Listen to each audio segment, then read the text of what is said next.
Welcome back to another edition of Chicago Crossing Model Railroad at the Bench. Eric here with you.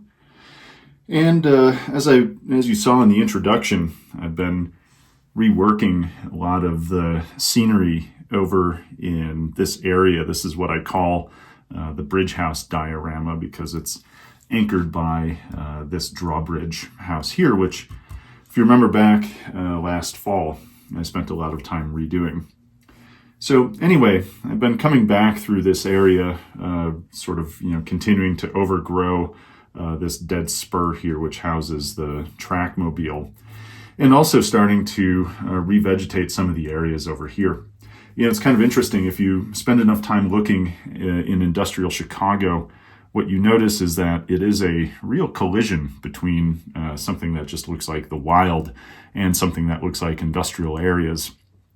There's all sorts of vegetative growth that occurs right next to major industries. And, essentially it depends on whether or not they're going to bother spraying Roundup in a certain area versus just to let it go. If they don't need it, then there's probably not a lot of point to be spending money dealing with vegetation if it doesn't cause any kind of interference with industrial operations. But the other thing that I've noticed as I've spent more time looking through all of these industrial spots is, there's so much prefab concrete kind of lying around. And it takes two different forms. It takes a form like this. This is a Jersey barrier. And then over here, you see bin blocks. And I've talked a little bit about bin blocks before. They're basically concrete barriers that you can use for almost anything. You can use them as no parking signage, ways to block off routes, direct traffic, whatever it is. They're almost ubiquitous and almost to the point where you really ignore them because you see them everywhere. But in many ways, they're an integral part of any industrial scene because they're easy ways to simply, do things like make a parking spot for a railroad truck to protect from backup into the bridge or simply to direct traffic along a certain route. So because they're ubiquitous, it means that they belong on a layout. And when that's the case, the other question is, how do you detail them to really make them look good and to integrate into the scene? So today we'll take a look at the humble Jersey barrier, and I'll show you how I make these look weathered and interesting and ready to be integrated into a scene. So today I'll be using a kit from Osborne Models.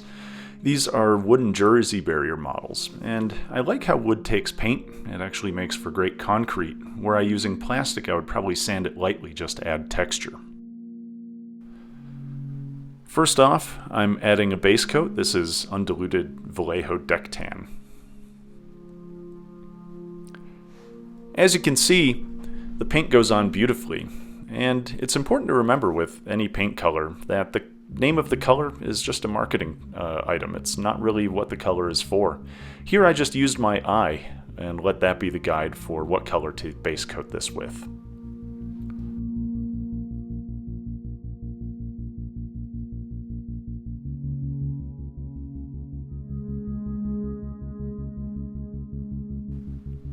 Once that was dried, the next step was to add cracking, chipping, and spalling to the concrete. These barriers sit out in the weather, and as time goes by, the concrete degrades. The rebar inside expands and contracts, and that can knock pieces of concrete off of the barrier itself. So here I'm trying to add that element in using a number 2 blade to carve away, especially at the tops and sides of the barrier.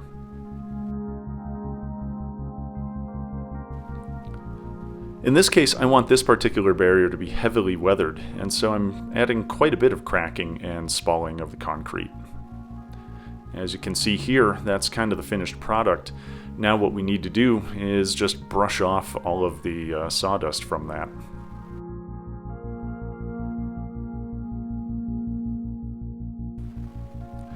It's time now for some wet-on-wet technique in order to create the variations in color of the concrete.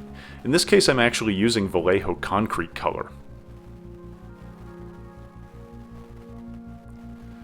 And the key is to keep the model relatively wet, and then just to add on the paint, and you let the paint kind of go where it may, and you use your eyes and the prototype to really define whether or not you like the result. But again, we're just going for subtle variations in shade.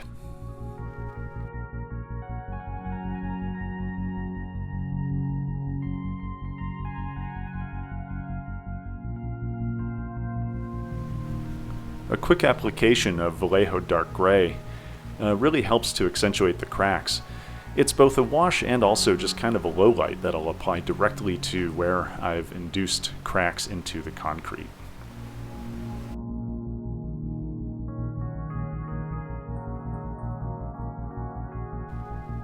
Next up, it's time to add some highlights, and this goes in a couple of different places. Especially on top where you see chips, it's important to remember that the concrete underneath, when it breaks off, is going to be lighter simply by virtue of having less reaction with the air.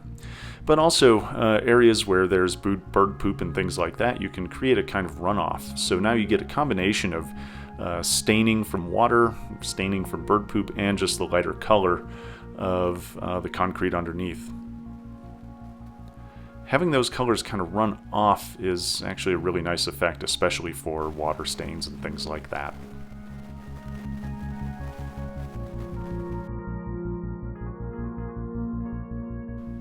Next up, it's fun stuff. A lot of these barriers are spray painted with stripes or other things, so here I'm modeling one of the prototypes I showed a picture of that had a spray painted stripe.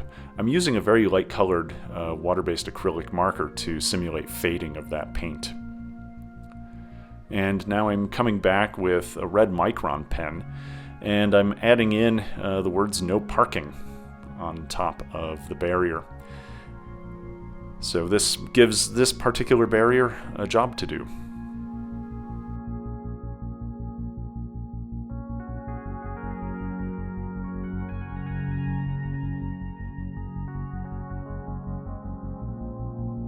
And as you can see, the paint looks pretty new there. So what I'm going to do is come back with Vallejo Deck Tan almost as a dry brush. Here I'm kind of poking at the paint with a little bit of Deck Tan on the edge of that brush, and that will help to chip and fade that paint, very similar to what's seen in the prototype. As you can tell by the end, you can barely read the words, and that's just fine. This thing hasn't been repainted in quite some time.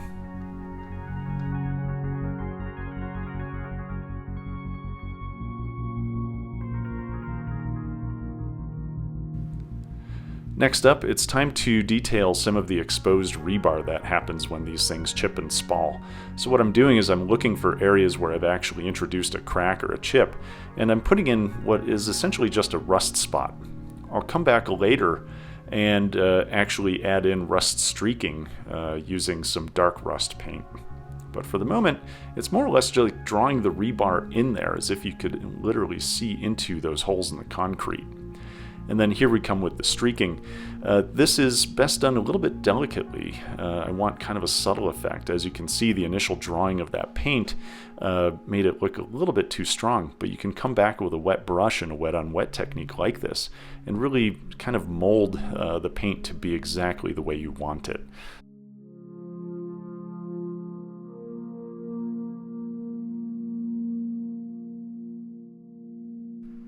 Next up, I'm adding little hints of moss or mold or growth using, in this case, Refractive Green by Vallejo. And again, this is just kind of a delicate application. I want to create a filter. You know, depending on where your barrier is, you could make that into some extremely dark streaks.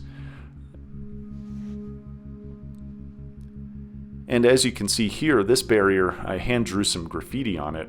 I really like hand-drawn graffiti, especially with something this small. I think it always looks better than a decal.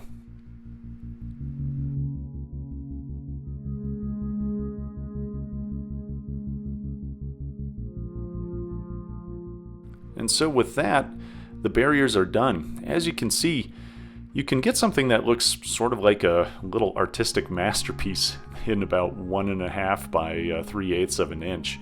These things are great. They're ready for being placed in a scene. And I'll probably have that no parking barrier right where you see it. The other one, of course, will go over by the parking spot for the Santa Fe truck. But, you know, you can really dive into details here, and a lot of it's actually just random. It's the wet on wet technique, and you kind of just let the paint go where it may and sculpt it where you want it, and you can get a really cool effect on something that is just a little miniature model just like this. And with that, that'll conclude this installment of At the Bench. Thanks for watching, and until next time, enjoy your models.